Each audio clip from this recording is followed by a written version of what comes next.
क़ौमुनि जी सुञाणप अज़ीम किरदारनि सां ठहंदी आहे। किरदार क़ौमुनि खे मुहज़्ज़ब ऐं तारीख़ी हैसियत ॾियण में मददगार साबित थींदा आहिनि। इन्हीअ करे जानदार ऐं हक़ीक़ी तहरीकुनि जा उत्साह नाहिनि टुटंदा ऐं अहिड़ियूं तहरीकूं हमेशह ज़िंदा रहंदियूं आहिनि। हारियुनि जे हक़नि लाइ जदोजहद कंदड़ शाह इनायत शहीद पाण ज़ात जो लांघा हो, पर ज़ात पात मज़हब रंग नसुल खां अलॻि थी इंसानियत जे दायरे में रुगो ज़ालिम अॻियां झुकण बदिरां वचन कयाईं त मज़लूम हारी सॼो साल सियारे उन्हारे गर्मी ऐं थधि जी परवाह करण खां सवाइ ज़मीन खेड़े अनो पाए थो। ज़मींदार जागीरदार वॾेरो खेसि महिनत जो एतिरो हिसो बि नथो ॾिए जो सही तरीक़े सां पंहिंजे घर जो गुज़र करे सघे। अहिड़ी सूरत हाल में शाह इनायत शहीद हारी हक़दार जो नारो ॾेई तबक़ाती ऐं जागीरदारी निज़ाम खे ललकारियो। शाह इनायत जे जज़्बे ऐं सचाईअ खे ॾिसी सभु हारी ज़ुल्म जे ज़ंजीरुनि ऐं ॾाढ ख़िलाफ़ जदोजहद लाइ हिकु थी विया। हारियुनि जी तहरीकुनि में शहीद 4000 शहीदनि जूं मीरां पीर में इज्तिमाई क़ब्रूं आहिनि, छो त समाजी रस्मूं अदा करण जी मोहलत कान हुई। मुग़ल दौर जे बादशाही महलनि में इंसाननि खे ग़ुलामी जहिड़ी हैसियत हुई त ॿिए पासे शाह इनायत इंसाननि जी आज़ादी,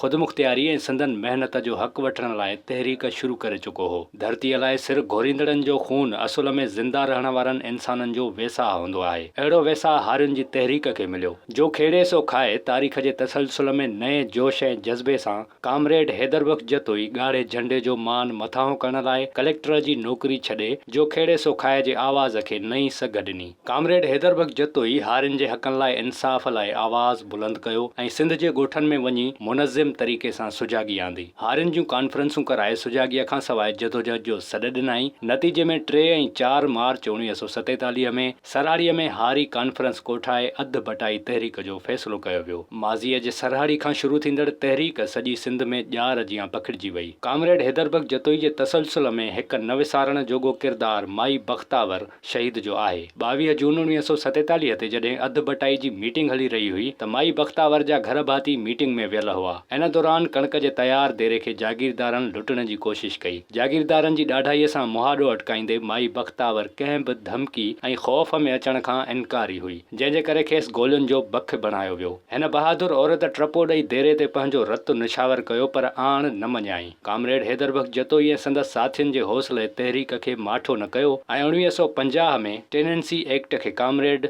जतोईअ जी अॻुवाणी में हारियुनि, मज़दूरनि, तरक़ी पसंद कारकुननि सिंध असेंबलीअ जो घेराव करे बिल पास करायो। सिंध में हारी तहरीक जे मुनज़्ज़िम हुजण जो वॾे में वॾो सबूत इहो आहे त कामरेड मशहूर गीत जिए सिंध जाम मोहब्बत पीए सिंध जो उत्साह ॾिनो। इन्हीअ करे सिंध में शुरू थींदड़ तहरीक अॼु बि ॾाहिटे जी सुञाणप सां ॻाढ़े झंडे में फड़की रही आहे। ही तहरीक झोक खां सफ़र शुरू कंदे अॾोल किरदार माई बख़्तावर ताईं मान मथां कंदी पई अचे। कामरेड हैदर बख़्श जतोई हारी तहरीक जो उत्साह टुटण न ॾिनो। कामरेड कम्युनिस्ट नज़रिए जो हिमायती हो। ॾिसजे त शाह इनायत हारी हक़दार जो नारो घणो अॻु ॾिनो। शाह इनायत जी तहरीक एतिरी पुराणी आहे जो यूरोप, अमेरिका ऐं सॼी दुनिया में तबक़ाती जदोजहद जो फ़लसफ़ो मार्क्सिज़म बि घणो पोइ आयो। इन्हीअ मां ज़ाहिर थिए थो त शाह इनायत जी तहरीक पोरियतनि जी तहरीक जी पार आहे। सिंध में उभरंदड़ हारियुनि जी जदोजहद न त ओलह जी निकितल आहे ऐं न ई कंहिं ॿी जाइ जी। ॾिसजे त सोशलिस्ट नज़रिए जे क़ाइल शाह इनायत शहीद जी तहरीक सिंध में पहिरीं सोशलिस्ट तहरीक आहे। तॾहिं अञा कार्ल मार्क्स जी सुञाणप ज़ाहिर न थी हुई। इन्हीअ मां अंदाज़ो लॻाए सघिजे थो त सिंध जा माण्हू हक़ीक़त में इंसाफ़, अमुन ऐं भाईचारे जा क़ाइल हुआ। इन्हीअ करे हिन तहरीक खे हारियुनि जी इनक़लाबी तहरीक बि चई सघिजे थो। 1718 में शाह इनायत जी शहादत थिए थी।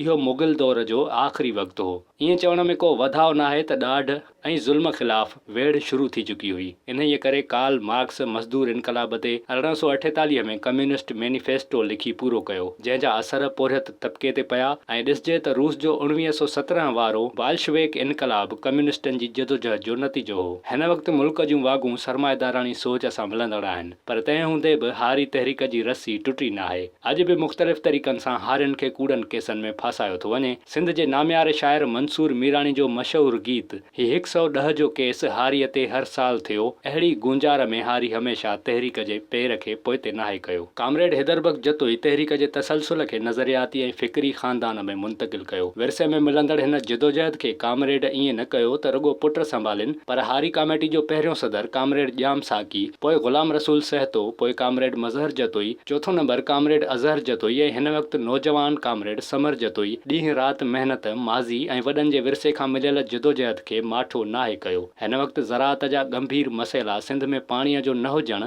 दरिया जे सोकहिड़े जे करे सिंध जो आवाम ज़रई मालामाल धरतीअ ते रही अटे जी लप लाइ उॿाणको आहे। ॻोठनि में ज़रई मसइलनि जे करे ज़मीनूं गैराबाद रहनि थियूं। हारी शहरनि ॾांहुं अचनि था त संदन महिनत मज़दूरी करण जूं बि सहूलियतूं न आहिनि। मज़हबी इंतिहा पसंदी लसानी जहिड़नि ॼण नफ़रत में ॿारियल बाहि खे उझाइण ई न ॾिनो आहे। अहिड़ी सूरत हाल में सिंध में रहंदड़ हारियुनि जे मसइलनि सिंधी अवाम जी ख़ुशहाली जे रस्तनि खे बेरोनको ऐं उॿाणको करे छॾियो आहे। पर वरी बि हिकु उत्साह ॾींदड़ हारी कमेटी जा काफ़िला सुजागी जे रस्ते में ऊंदाह करण खां अॻु कामरेड हैदर बख़्श जतोई जी ॿारियल मशाल खे खयूं पिया हलनि। जॾहिं क़ौमुनि जा वेसाह न टुटंदा आहिनि, उते कामरेड हैदर बख़्श जतोई हर हर जनम वठंदा आहिनि। विज़िट कयो अवामी आवाज़ मीडिया ग्रुप जी वेबसाइट awamiawaz.pk